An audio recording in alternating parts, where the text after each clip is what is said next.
Hello friends, welcome to my channel. Picture अभी बाकी है। और दोस्तों, आज की हमारी मूवी है द ऑर्डर। ये मूवी एक बहुत ही अच्छी क्राइम ड्रामा थ्रिलर मूवी है और साथ ही साथ दोस्तों ये मूवी एक सच्ची घटना पर आधारित मूवी भी है।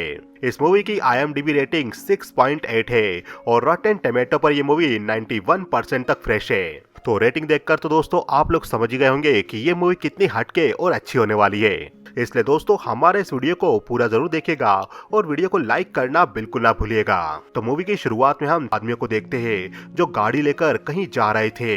आगे वो लोग एक सुनसान जंगल के बीच में गाड़ी रोककर उतरकर कहीं जाने लगते हैं। तभी पीछे चल रहा आदमी बीच वाले आदमी पर फायर करके उसे वहीं पर मार देता है। आगे मूवी में हम टेरी हस्क नाम के एक आदमी को देखते हैं जो नया नया एक शहर में आता है। टेरी उस शहर में आते ही अपने लिए एक होटल रूम लेने जाता है। तभी टेरी की नजर वहां पर लगे व्हाइट प्राइड नाम के पोस्टर पर पड़ती है जिसमें लिखा हुआ था, अपने रंग पर प्राउड करना कोई भी बुरी बात नहीं है, आओ हम लोग मिलकर अपने बर्थ राइट को छीन ले।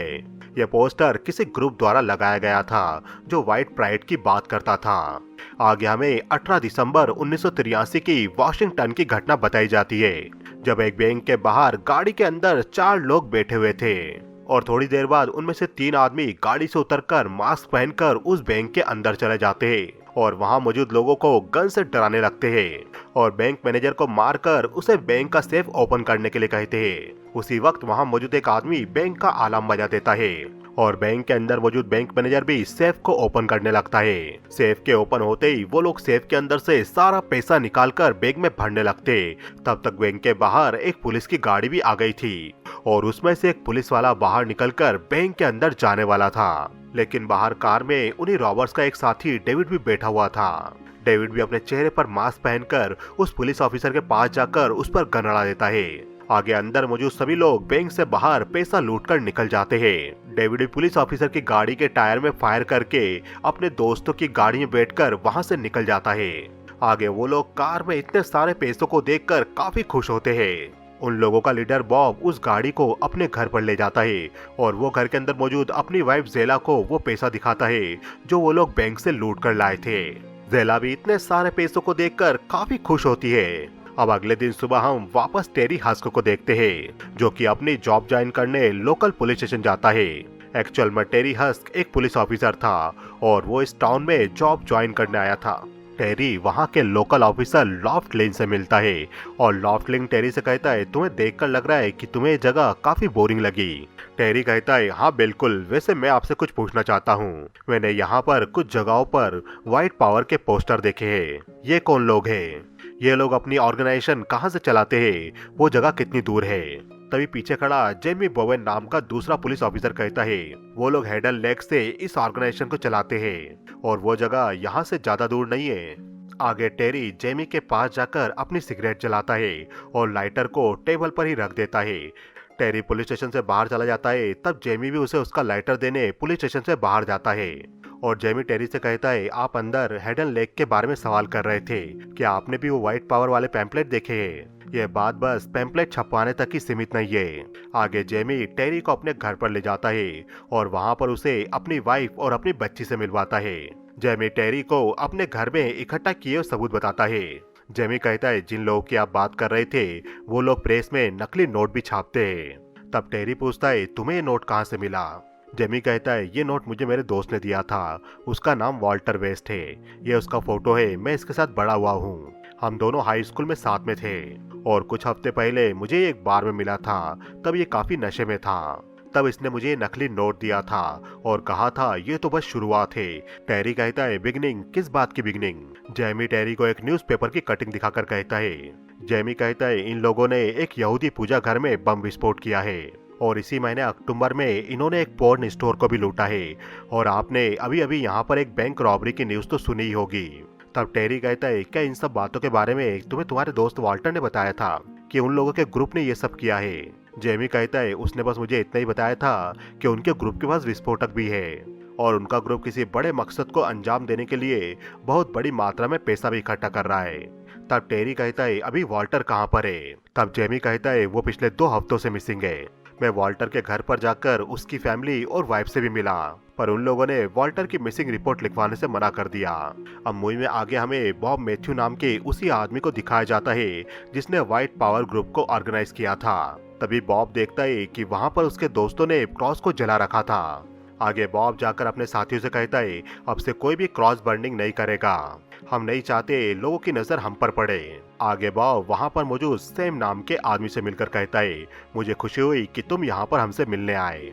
तब सैम कहता है डेविड ने मुझे बताया था कि तुम यहाँ पर कोई ऑपरेशन पूरा करने वाले हो, पर यहाँ का माहौल देखकर तो ऐसा लग रहा है तुम कोई आर्मी बिल्ड करने वाले हो और तुम्हें कोई ऐसे आदमी की जरूरत है कि कोई तुम्हें ट्रेन करे। बॉब कहता है हाँ, इसलिए हमने यहाँ पर तुम्हें बुलाया है। तब बॉब सैम को पैसों की गड्डी दिखाकर कहता है हमारे पास पैसा है, हम तुम्हें $1000 पर मंथ देंगे हमारे लिए काम करने के लिए।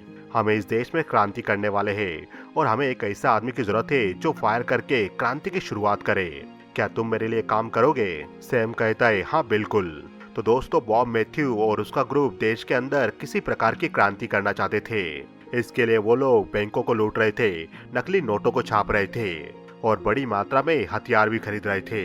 आगे टेरी एक बार में जाकर जोआन कार्नी नाम की लड़की से मिलता है, जो लड़की टेरी की दोस्त भी थी। टेरी जोआन से बात करते करते बैंक रॉबरी केस के बारे में पूछने लगता है। चूंकि जोआन भी पुलिस ऑफिसर थी तो वो कहती है बैंक लूटने वाले 3 हथियारबंद लोग थे और एक ड्राइवर था। रॉबरी के बाद उन्होंने उस कार को एक सुनसान जगह पर छोड़ दिया था। हमें बैंक में ना किसी प्रकार के फिंगरप्रिंट मिले और ना ही कोई सबूत मिला। वो कार भी एक पुरानी कार थी जिसे उन लोगों ने $500 में किसी से खरीदा था। तब टेरी कहता है शेरिफ ऑफिस में एक जेमी नाम का लड़का है। जेमी का मानना है कि लूटपाट करने वाले लोग आर्यन नेशन की थ्योरी पर काम कर रहे हैं, उनके पास विस्फोटक भी है। तो दोस्तों आर्यन नेशन ये एक एंटी सेमेटिक ग्रुप था। इस ग्रुप के लोग नाजी विचारधाराओं को मानते थे, यहूदी लोगों से नफरत करते थे और ये लोग मुख्यतः श्वेत लोगों का वर्चस्व कायम करना चाहते थे और बाकी लोगों से नफरत करते थे। बॉब और उसके साथी भी इसी विचारधारा को बढ़ाने के लिए काम कर रहे थे। अब मूवी के अगले सीन में जेमी टेरी को लेकर वॉल्टर नाम के आदमी के घर पर जाता है, जिस आदमी ने जेमी को वो नकली नोट दिया था और बताया था वो कैसे लोगों के साथ काम कर रहा है। जेमी वॉल्टर के घर पर जाकर वॉल्टर की वाइफ बोनी सू से मिलता है, जो जेमी के साथ हाई स्कूल में पढ़ी थी। जेमी को देखकर बोनी सू कहती है क्या वॉल्टर मारा गया? तब वही खड़ा टेरी कहता है आपने वॉल्टर की मिसिंग रिपोर्ट क्यों नहीं लिखवाई? तुम आखिरी बार वॉल्टर से कब मिली थी? बोनी कहती है तकरीबन 3 हफ्तों पहले, वो अपने कुछ दोस्तों के साथ था। तब टेरी कहता है वो लोग कौन थे जिनके साथ आखिरी बार वॉल्टर था? तुम हमसे क्या छुपाने की कोशिश कर रही हो? वो लोग हमें कहाँ पर मिलेंगे? टेरी के कड़क स्वभाव के कारण बोनी रोते हुए वहाँ से चली जाती है। तब जेमी बोनी के पास जाकर उसे शांत करता है। तब बोनी गैरी को बताती है आखिरी बार वॉल्टर गैरी और ब्रूस के साथ था। जेमी कहता है क्या तुम ब्रूस पियर्स की बात कर रही हो? बोनी कहती है हाँ वो वही था, मैंने वॉल्टर को समझाया भी था कि उन लोगों के साथ जाना सेफ नहीं है। ब्रूस और उसके दोस्त कई जवान लड़कों को अपने ग्रुप में रिक्रूट कर रहे थे। आखिरी बार वॉल्टर उन लोगों के साथ गया था तो उसने मुझे कहा था कि वो लोग हंटिंग के लिए जा रहे। जेमी पूछता है वो लोग हंटिंग के लिए कहाँ पर जाने वाले थे? ब्रूस की जगह पर। बोनी इस बात का कोई जवाब नहीं देती और वो रोने लगती है और जेमी समझ जाता है कि वो लोग ब्रूस की जगह पर ही जाने वाले थे। जेमी ब्रूस को जानता था, इसलिए वो ये भी जानता था कि ब्रूस किस जगह पर हंटिंग के लिए जाता था। आगे जेमी टेरी को भी उस जगह पर ले जाता है।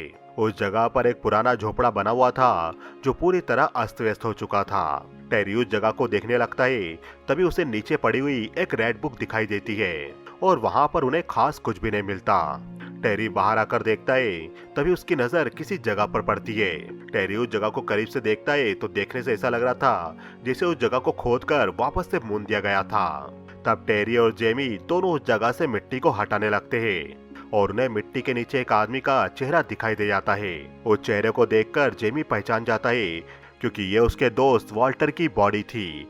अब दोस्तों वॉल्टर वही आदमी था जिसे मूवी की शुरुआत में ब्रूस और गैरी नाम के आदमी द्वारा मारा गया था। आगे पुलिस वॉल्टर की बॉडी को आकर रिकवर करती है। तब टेरी जेमी को कहता है तुम मुझे बताओ हेडन लेक कहाँ पर है? आगे जेमी टेरी को लेकर उस जगह पर जाता है जहाँ पर बंदूक लिए सोल्जर की यूनिफॉर्म में लोग मौजूद थे। टेरी और जेमी देखते कि उन लोगों ने वहां पर कई सारा कंस्ट्रक्शन कर रखा था और घरों के ऊपर नाजी सिंबल भी बना रखे थे। आगे वो दोनों जाकर रिचर्ड बटलर नाम के आदमी से मिलते हैं जिसने उस पूरे ग्रुप की नींव रखी थी। तब टेरी अपने पास से गैरी और ब्रूस का फोटो निकालकर रिचर्ड बटलर को दिखाता है और पूछता है क्या आपको पता है ये दोनों कहाँ पर है। तब रिचर्ड बटलर कहता है गैरी और ब्रूस ये दोनों अपना सेल्फ कंट्रोल खो चुके थे और मुझे नहीं पता अब ये दोनों कहाँ पर है। तब टेरी रिचर्ड बटलर को वॉल्टर का फोटो दिखाकर कहता है आप इसे भी जानते होंगे, इसका नाम वॉल्टर है। हमने सुना है कि ये तीनों पहले आपके चर्च से जुड़े हुए थे और आपके ग्रुप से निकलने के बाद कुछ लड़कों ने अपना एक नया ग्रुप फॉर्म किया है और धीरे धीरे वो लड़के अब पावरफुल होते जा रहे हैं। तब रिचर्ड बटलर कहता है हमें नहीं पता अभी गैरी और ब्रूस कहाँ पर है। आगे टेरी और जेमी वहाँ से जाने लगते हैं। तभी उनकी नजर एक बुक पर पड़ती है। टेरी रिचर्ड बटलर से उस बुक के बारे में पूछता है। रिचर्ड बटलर कहता है ये फिक्शन बुक है, ये बुक हम यहाँ पर बच्चों को पढ़ने के लिए देते हैं। यह बुक वैसी बुक थी जैसी बुक टेरी को उस जगह से मिली थी जहाँ से उसे वॉल्टर की बॉडी मिली थी। अब मूवी में आगे हम बॉब मैथ्यू को देखते हैं जिसने अपने जैसे कई लोगों को अपने ग्रुप में शामिल कर लिया था और बॉब मैथ्यू उन सभी लड़कों के साथ और उनकी फैमिली के साथ शपथ लेता है कि वो लोग हथियार उठाकर दुश्मनों को समुद्र की ओर ढकेल देंगे और इस भूमि पर कब्जा कर लेंगे जो भूमि इनके पूर्वजों की है। बॉब मैथ्यू का ग्रुप बड़ी मात्रा में नकली नोट बनाने लगा था। आगे बॉब मैथ्यू कहीं जा रहा होता है तभी उसकी गाड़ी के सामने रिचर्ड बटलर आ जाता है। बॉब गाड़ी से उतरकर रिचर्ड बटलर से बात करने जाता है। तब रिचर्ड बटलर कहता है बेटा मैं तुम्हें वार्न कर रहा हूँ, तुम आग के साथ खेल रहे हो, तुम गलत रास्ते पर चल रहे हो, हम लोग कोई चोर नहीं है। FBI तुम्हारे पीछे लग चुकी है और उन्हें वॉल्टर की बॉडी भी मिल चुकी है। हम लोगों का लक्ष्य एक ही था और अगले 10 सालों में हम इस लक्ष्य को पूरा कर सकते थे। 10 साल बाद हमारे काफी सारे मेंबर्स संसद में होते और फिर हम बदलाव ला सकते थे। तब बॉब कहता है आपकी यही प्रॉब्लम है, आप काफी ज्यादा टाइम लगाते हो और उसके बाद भी आपके हाथ कुछ नहीं लगता, इसलिए मैं अब आपके साथ नहीं हूँ। ऐसा कहकर बॉब गाड़ी में बैठकर वहाँ से निकल जाता है। मूवी के अगले सीन में हम जेमी की वाइफ को देखते जो अपने घर के बाहर थी। तभी जेमी की वाइफ के पास एक गाड़ी आकर रुकती है और उसमें बैठा आदमी जेमी की वाइफ को एक बुक देता है जेमी को देने के लिए। जेमी की वाइफ उस बुक को ले आकर जेमी को देती है। जेमी उस बुक को देखता है तो बुक के अंदर गैरी का नाम और उसका एड्रेस लिखा हुआ था। गैरी वही आदमी था जिसे जेमी और टेरी ढूंढ रहे थे, जिस आदमी ने वॉल्टर को मारा था। जेमी बुक को देखकर बाहर जाता है उस आदमी का पता लगाने जिसने उसे बुक दी थी, पर वो आदमी गाड़ी लेकर वहां से निकल जाता है। आगे जेमी, टेरी और पुलिस की टीम गैरी के घर पर जाती है, पर उन लोगों को घर के अंदर गैरी कहीं नहीं मिलता, पर उस घर के अंदर विस्फोटक बनाने का सामान मिलता है। आगे हम गैरी को देखते जो एक पॉर्न स्टोर में बैठा हुआ था और गैरी स्टोर में विस्फोटक लगाकर बाहर आकर गाड़ी में बैठ जाता है। थोड़ी देर बाद पॉर्न स्टोर में एक बहुत ही बड़ा धमाका होता है। आगे गैरी बॉब को वॉकी टॉकी पर कहता है धमाका हो चुका है। धमाके की खबर सुनते ही बॉब अपने साथियों को रेडी रहने के लिए कहता है। आगे बॉब के साथी अपने हथियार उठाकर अपने चेहरों पर मास्क पहन लेते हैं। दूसरी तरफ टेरी और जेमी को भी वॉकी टॉकी पर न्यूज मिल जाती है कि पॉर्न स्टोर में विस्फोट हुआ है। यह सुनकर टेरी कहता है ये जरूर डिस्ट्रैक्शन है, वो लोग हमें वहाँ पर नहीं मिलने वाले। दूसरी तरफ बॉब के साथी एक आर्मर ट्रक के गार्ड को पकड़कर आर्मर ट्रक का दरवाजा खुलवाने लगते हैं। आर्मर ट्रक के अंदर वन गार्ड दरवाजा खोल देता है। तब बॉब के साथी उन दोनों ही गार्ड पर गन अड़ा देते हैं। दूसरी तरफ टेरी और जेमी को भी वॉकी टॉकी पर आर्मर ट्रक को लूटने की न्यूज मिल चुकी थी। तब टेरी भी गाड़ी तेजी से भगाकर उस तरफ जाने लगता है। दूसरी तरफ बॉब और उसके साथी गार्ड्स को डराकर आर्मर ट्रक से सारी पैसों की थैलियां निकालकर उन्हें अपनी गाड़ियों में रखने लगते हैं। तब तक वहां पर टेरी भी गाड़ी लेकर पहुंच जाता है और वो उस आर्मर ट्रक को देख लेता है। बॉब के साथी गाड़ी लेकर वहां से भागने लगे थे, तभी टेरी वहां पर पहुंचकर उस गाड़ी पर गोलियां चलाने लगता है, पर वो लोग गाड़ी लेकर निकल जाते हैं और टेरी के पीछे से एक गाड़ी और आ रही थी जिसमें बॉब और उसके साथी बैठे हुए थे। उन लोगों ने टेरी पर निशाना बना रखा था, पर वो लोग टेरी को गोली नहीं मारते। टेरी की नजर मास्क पहने हुए बॉब से मिलती है जो कि गाड़ी चला रहा था। बॉब अपनी गाड़ी लेकर वहां से निकल जाता है और टेरी उस पर फायर नहीं कर पाता। मूवी के अगले सीन में टेरी और जेमी दोनों बार में थे। आगे पुलिस ऑफिसर जुआन भी वहां पर आकर टेरी पर चिल्लाने लगती है, तुम्हारी वजह से वो रॉबर आज फिर से भाग गए, तुम आगे से लीड नहीं करोगे। इन बातों से गुस्सा होकर टेरी अपने घर चला जाता है और काफी शराब पीता है। अब अगले दिन टेरी झील के किनारे चला जाता है। तभी टेरी को वहां पर एक रेंडियर नजर आता है। उसे देखकर टेरी चुपके से उस पर निशाना लगाने लगता है उसका शिकार करने के लिए। उसी समय टेरी के पीछे बॉब भी मौजूद था जो टेरी पर निशाना लगा रहा था। टेरी उस रेंडियर पर गोली नहीं चलाता और पीछे पलट कर देखता है। टेरी को शक हो गया था कि उसके पीछे कोई मौजूद था। आगे टेरी वापस अपनी गाड़ी में सामान रखने लगता है, तभी उसे वहां पर एक गाड़ी खड़ी हुई दिखाई देती है। टेरी उस गाड़ी के पास आता है जिसके अंदर बॉब बैठा हुआ था। बॉब टेरी से कहता है, आज तुम्हारा किस्मत ने साथ नहीं दिया। टेरी कहता है, हाँ वो पहले ही छिप गया था। क्या तुम मेरा पीछा कर रहे हो? यह सुनकर बॉब कहता है, हाँ क्या पता तुम्हें मेरी जरूरत पड़ जाए। यह सुनकर टेरी हंसने लगता है और बॉब अपनी गाड़ी लेकर वहां से निकल जाता है। अब मूवी में आगे हम रिचर्ड बटलर को देखते हैं, जो कि अपनी कम्युनिटी के लोगों के बीच में स्पीच दे रहा था। तभी बीच स्पीच में वहां पर बॉब खड़ा हो जाता है और वहां मौजूद सभी लोग बॉब को देखने लगते हैं। तब बॉब वहां मौजूद सभी लोगों से कहता है, गुड मॉर्निंग मेरे भाइयों और बहनों। मैं आपसे ज्यादा बात नहीं करूंगा क्योंकि इतने सालों से हम लोग यहाँ पर सिर्फ और सिर्फ बातें सुनते आ रहे हैं। रिचर्ड बटलर ने इतने सालों से सिर्फ हमें बातें सुनाई है और इनके लिए हम लोगों ने अपनी जॉब छोड़ दी, अपना घर छोड़ दिया और अपना रहने का तरीका छोड़ दिया।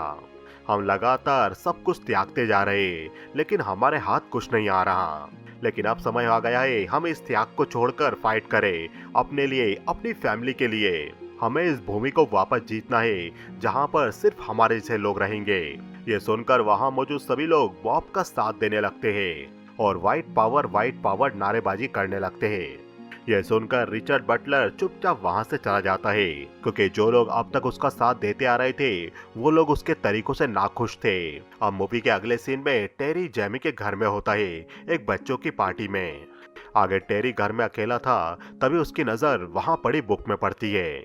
ये वही बुक थी जिसे किसी आदमी ने जेमी की वाइफ को दिया था जेमी को देने के लिए। टेरी उस बुक को देखने लगता है, तभी वहां पर जेमी आकर कहता है, इस बुक में 6 स्टेप को मेंशन किया गया है।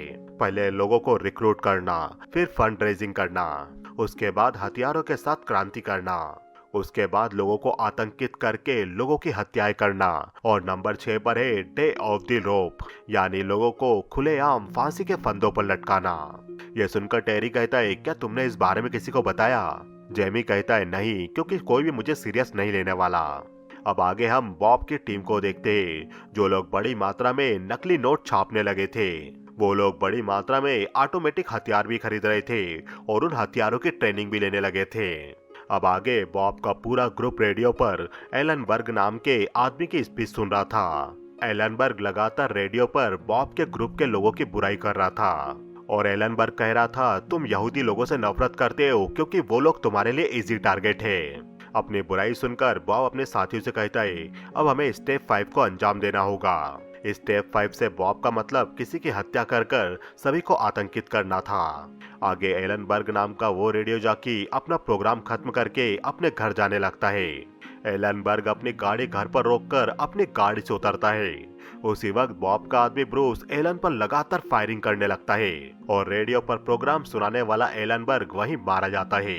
अब आगे टेरी हस पुलिस स्टेशन में था और वो अपनी पुलिस टीम को बताता है, जिन लोगों ने एलनबर्ग की हत्या की है वो लोग कुछ बड़ा करने वाले हैं। तब जेमी कहता है, इस ग्रुप के लोग एक स्टोरी पर काम कर रहे हैं जो कि फिक्शनल स्टोरी है। ये लोग मुख्यतः व्हाइट सेपरेटिस्ट लोग हैं और ये लोग यूनाइटेड स्टेट गवर्नमेंट के खिलाफ युद्ध छेड़ना चाहते हैं। इनके काम करने के 6 स्टेप है। पहला है रिक्रूटमेंट, जिसमें लोगों को अपने ग्रुप में शामिल करते हैं। दूसरा है फंड रेजिंग, जिसके लिए ये एक के बाद एक कई सारी रॉबरीज करते हैं। उसके बाद हथियार खरीदकर ट्रेनिंग करते हैं और इनका 5वां स्टेप है लोगों को मारने का।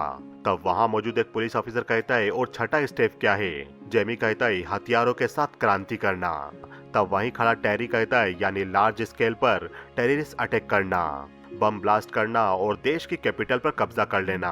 और इसके हिसाब से ये लोग प्रेसिडेंट की भी हत्या करेंगे। तब वहाँ मौजूद एक पुलिस ऑफिसर कहता है, क्या इस टेररिस्ट ग्रुप का कुछ नाम है? तब टेरी कहता है, जिस बुक को ये फॉलो करते हैं उस बुक का नाम द ऑर्डर है। तब वहाँ खड़ा लॉफ्लिंग नाम का पुलिस ऑफिसर कहता है, मैंने उस बुक के बारे में पहले भी सुना है। आगे हम टोनी नाम के आदमी को देखते जो कि एक गन शॉप पर था और वो कई सारे हथियार खरीदता है। तब शॉप ओनर टोनी से उसका आईडी मांगता है तो टोनी अपना आईडी देकर सिग्नेचर कर देता है और टोनी उन सभी हथियारों को अपनी गाड़ी में रख देता है। टोनी भी बॉबी के ग्रुप में शामिल था और वो ये हथियार अपने ग्रुप के लिए खरीद रहा था। आगे टेरी लॉफ्लिंग पर चिल्लाता है क्योंकि उसने 2 साल पहले एक लड़के को पकड़ा था जिसके पास उसे द ऑर्डर नाम की बुक मिली थी। टेरी लॉफ्लिंग को उस लड़की की फाइल देने के लिए कहता है। तब लॉफ्लिन कहता है मेरा पूरा ट्रंक व्हाइट सुप्रीमिस्ट लोगों की फाइलों से भरा पड़ा है। मैंने उन लड़कों को कंट्रोल करने की बहुत कोशिश की थी। आगे लॉफ्लिन उस लड़की की फाइल निकालकर टेरी को देता है जिसे लॉफ्लिन ने 2 साल पहले पकड़ा था। वो फाइल डेविड लेन नाम के लड़के की थी। तब टेरी लॉफ्लिन से पूछता है ये हमें कहाँ पर मिलेगा। तब लॉफ्लिन कहता है शायद इसके पेरेंट्स के हाउस पर। आगे टेरी और जुआन डेविड लेन नाम के लड़के के पेरेंट्स के घर पर जाते हैं। तब डेविड की माँ टेरी से कहती है हमें नहीं पता अभी डेविड कहाँ पर है। लास्ट टाइम हमने सुना था कि डेविड वॉशिंगटन में है और वहाँ पर डेविड किसी आदमी के लिए काम करता है। तब जुआन कहती है क्या आपको उस आदमी का नाम पता है जिसके लिए डेविड काम करता था। तब डेविड के पिता कहते नहीं हमें उस आदमी के बारे में कुछ नहीं पता। तब डेविड के पिता अपनी वाइफ से कहते क्या अभी भी तुम्हारे पास उसका फोटोग्राफ है। डेविड की माँ कहती है हाँ शायद होगा और वो अंदर उस फोटोग्राफ को लेने चली जाती है। आगे डेविड की माँ अपने साथ अंदर से एक फोटोग्राफ लेकर आती है और कहती है शायद उस आदमी का नाम मैथ्यू था जिसके लिए डेविड काम करता था। तब वहीं बैठे डेविड के पिता कहते मुझे याद आ गया उसका नाम बॉब मैथ्यू था।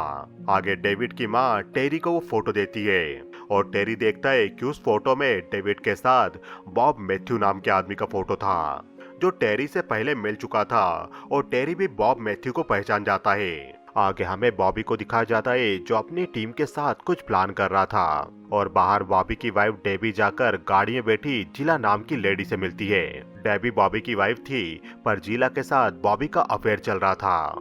ये देखकर डेबी बॉबी के पास जाकर कहती है मुझे तुमसे कुछ बात करनी है। आगे डेबी बॉबी से कहती है उसके पेट में तुम्हारा बच्चा है। तब बॉबी कहता है तुम उसकी चिंता मत करो मैं सिर्फ तुमसे प्यार करता हूँ। ऐसा कहकर बॉबी डेबी को गले लगा लेता है। मूवी में आगे टेरी और उसकी टीम को बॉबी के ठिकाने का पता लग जाता है। टेरी अपनी टीम को लेकर उस ठिकाने पर जाता है लेकिन उन्हें वहां पर कोई भी आदमी नहीं मिलता। पर वहां पर विस्फोटक बनाने का सामान, नोट छापने की मशीनें और ऐसी कई सारी चीजें मिलती है। आगे हमें 19 जुलाई 1984 की कैलिफोर्निया की घटना बताई जाती है जब एक आर्मर ट्रक रोड से गुजर रहा था और बॉबी की टीम भी उस आर्मर ट्रक का पीछा करने लगती है। टेरी की टीम को वहां पर बॉबी का कोई भी आदमी नहीं मिलता। तब वो लोग बॉबी की वाइफ डेबी को पकड़कर उससे पूछताछ करने लगते हैं। दूसरी तरफ बॉबी की टीम के लोग आर्मर ट्रक के सामने गाड़ी ले जाकर आर्मर ट्रक को रोकने की कोशिश करते हैं। बॉबी ड्राइवर को गन दिखाता है और ड्राइवर आर्मर ट्रक रोक देता है। गाड़ी से उतरकर बॉबी ट्रक के सारे टायर को पंचर कर देता है और वो लोग ट्रक से सारा पैसा लूटकर वहां से भाग जाते हैं। आगे टेरी की टीम को भी इस घटना की सूचना मिलती है और टेरी जुआन से पूछता है वो लोग कितना पैसा लूट कर ले गए। जुआन कहती है तकरीबन $3.6 मिलियन।